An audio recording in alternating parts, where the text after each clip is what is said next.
स्वागत है आप सभी का हमारे इस चैनल ईएस विद बहुचंद्रा पर।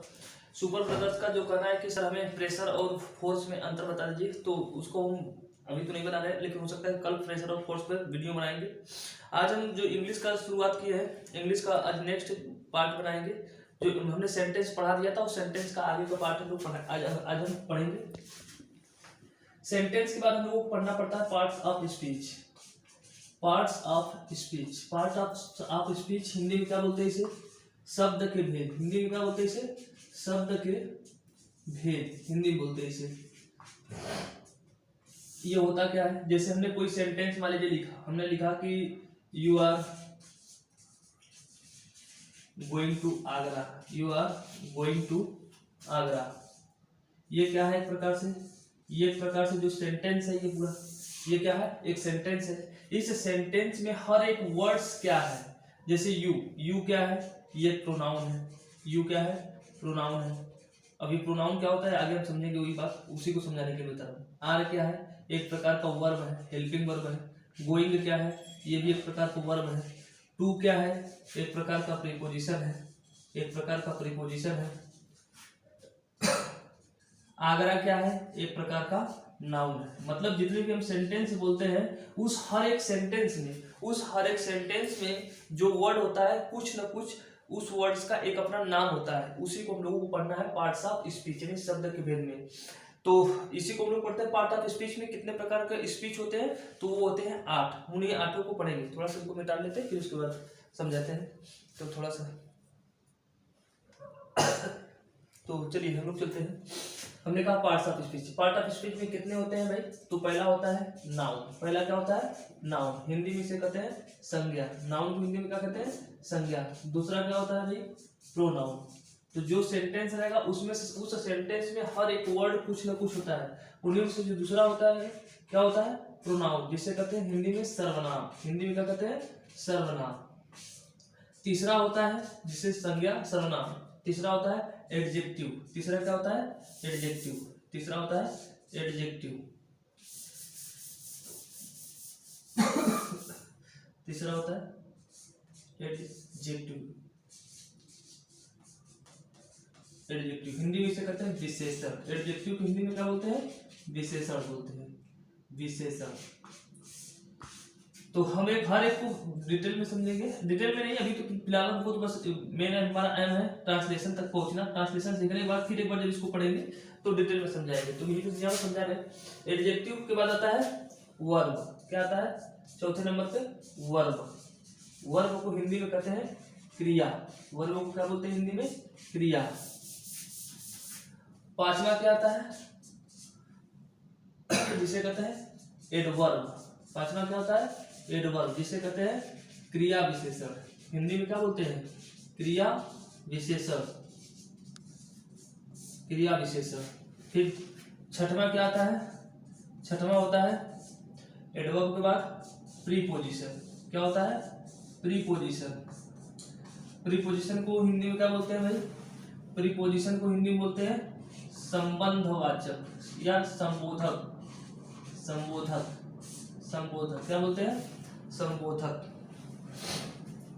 फिर सातवां होता है, सातवां को हम लोग कहते हैं कंजंक्शन।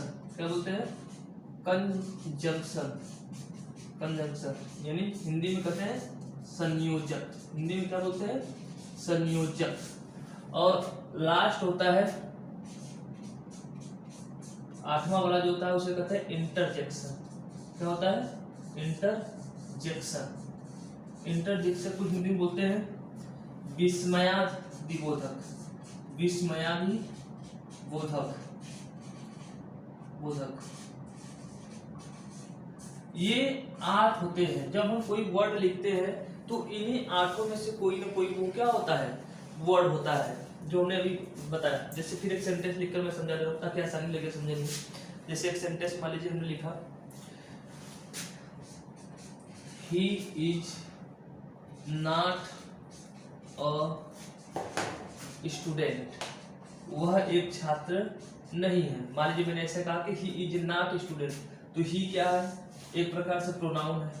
अब ये सर ही कैसे प्रोनाउन है, तो जब हम इसकी मीनिंग को समझ लेंगे तो समझ में आ जाएगा।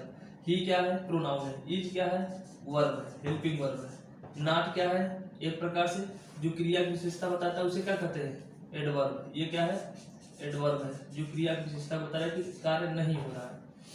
और क्या है, एक प्रकार से एडजेक्टिव है, जो संख्या बताता है, किसी नाउन की विशेषता को जो बताए उसे क्या कहते हैं हम लोग, उसे हम कहते हैं एडजेक्टिव। स्टूडेंट क्या है, एक प्रकार का नाउन है। क्या है, एक प्रकार का नाउन है। तो ये बात मैं इतनी आसानी से बता पा रहा हूँ क्योंकि मैंने पार्ट ऑफ स्पीच को समझा है। तो अब इसी प्रकार से आप जब इन्हीं 8 चीजों को समझ लेंगे तो जो हम एक सेंटेंस लिखेंगे, इस सेंटेंस के हर एक वर्ड को क्या कहा जाएगा ये आप अब अच्छे से समझ जाएंगे। क्योंकि जब तक ये आप नहीं समझेंगे ठीक से तब तक ट्रांसलेशन आप अच्छे से नहीं कर पाएंगे। ट्रांसलेशन को अच्छे से समझने के लिए जरूरी है कि हम लोग पार्ट ऑफ स्पीच के हर एक वर्ड को अच्छे से समझें। ठीक है, तो चलिए इसको मिटा लेते हैं, फिर हम आते हैं सबसे शुरुआत करेंगे नाउन से। नाउन से फिर उसके बाद हम लोग आगे डिटेल पढ़ेंगे, आज तो नाउन तक ही पढ़ेंगे। चलिए तो हम स्टार्ट करते हैं नाउन से। नाउन हमने कहा जिसे कहते हैं संज्ञा। अगर आप एक चीज मैं बता रहा हूँ कि जिसको हिंदी का व्याकरण ठीक से आता होगा उसके लिए इंग्लिश बहुत सरल है। जिसे हिंदी का ग्रामर अच्छे से आता होगा उसके लिए इंग्लिश बहुत सरल है। जिसको हिंदी का नहीं, जिसे हिंदी भी नहीं पता है तो उसके लिए इंग्लिश थोड़ा कठिन होगा।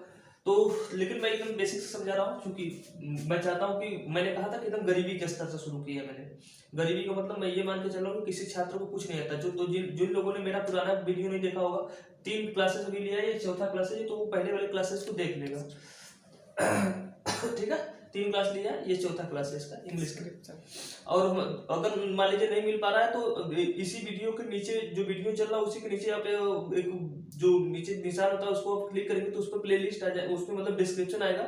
उस डिस्क्रिप्शन में लिंक कर देंगे हम अपने इंग्लिश की वीडियो का। उसमें आप लोग क्या करेंगे, इंग्लिश का मेरे जितने भी वीडियो होंगे सभी आप देख सकते हैं। ठीक है, तो चलिए हम नाउन किसे कहते हैं, निसंज्ञा।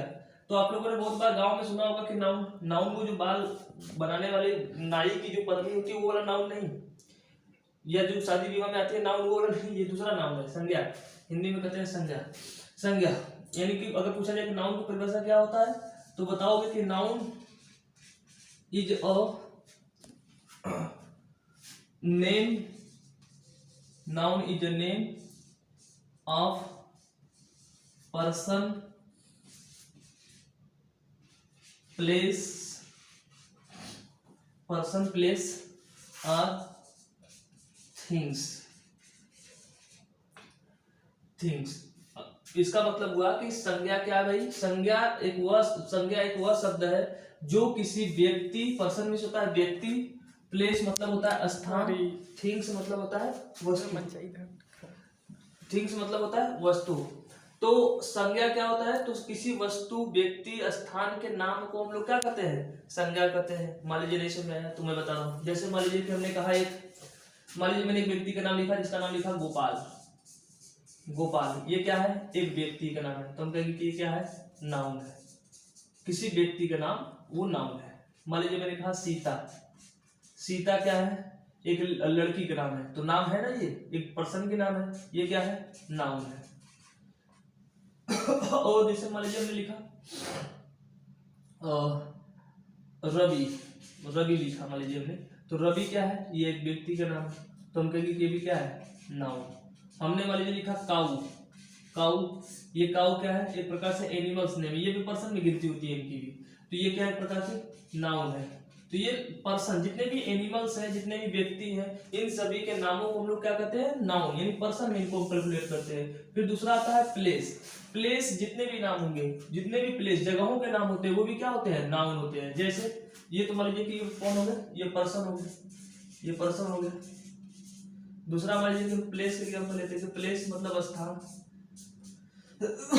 जैसे हमने लिखा वाराणसी, क्या लिखा, वाराणसी क्या है, एक प्रकार से एक शहर का नाम है, तो ये क्या है, एक प्रकार से संज्ञा है। जैसे मान लीजिए तो मैंने लिखा वीरापटी,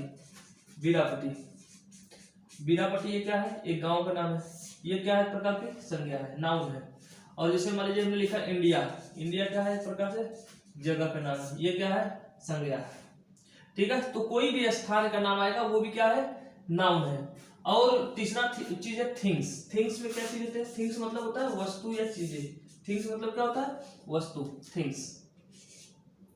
इनमें क्या क्या चाहिए, जैसे मान लीजिए मैंने कहा चेयर, चेयर एक प्रकार की क्या है, वस्तु है, इसका मतलब यह नाउन है। जैसे मैंने स्पून कहा, स्पून मतलब होता है चम्मच, ये भी क्या है, एक प्रकार का थिंग्स है। और मैंने जैसे कहा ब्लैक बोर्ड, आप जितनी भी वस्तुएं देख रहे हैं ये सभी क्या है, एक प्रकार के थिंग्स है, ये सभी नाउन है, सभी क्या है, नाउन है, ब्लैक बोर्ड।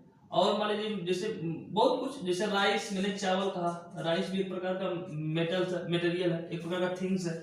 तो ये सभी, जैसे मिल्क हो गया, मिल्क, वाटर, ये जितनी भी चीजें आप वस्तु के रूप में जितनी भी चीजें देख रहे हैं सभी क्या है, नाउन है। तो कोई भी व्यक्ति हो, कोई वस्तु हो, कोई स्थान हो, इन सभी के नाम को हम लोग क्या कहते हैं, संज्ञा कहते हैं। क्या बोलते हैं उसे हम, संज्ञा कहते हैं। अब संज्ञा में हमें और क्या क्या पढ़ना पड़ता है नाउन में, तो नाउन को आज समझ लीजिएगा, आज खत्म ही कर दें, क्योंकि हमें ट्रांसलेशन तक जल्दी पहुंचना है ना, तो इन सब चीजों को उतना ज्यादा महत्व नहीं है, लेकिन हाँ आगे आएगा तो मैं समझाऊंगा। एक बार मैं ट्रांसलेशन पढ़ाने के बाद इसको डिटेल में समझाऊंगा, क्योंकि बिना ट्रांसलेशन के बहुत बातें कुछ समझ में नहीं आएगी ना, इसलिए मैं सोचता हूँ पहले ट्रांसलेशन समझ में आ जाए आसानी अच्छे से, फिर समझ में आए।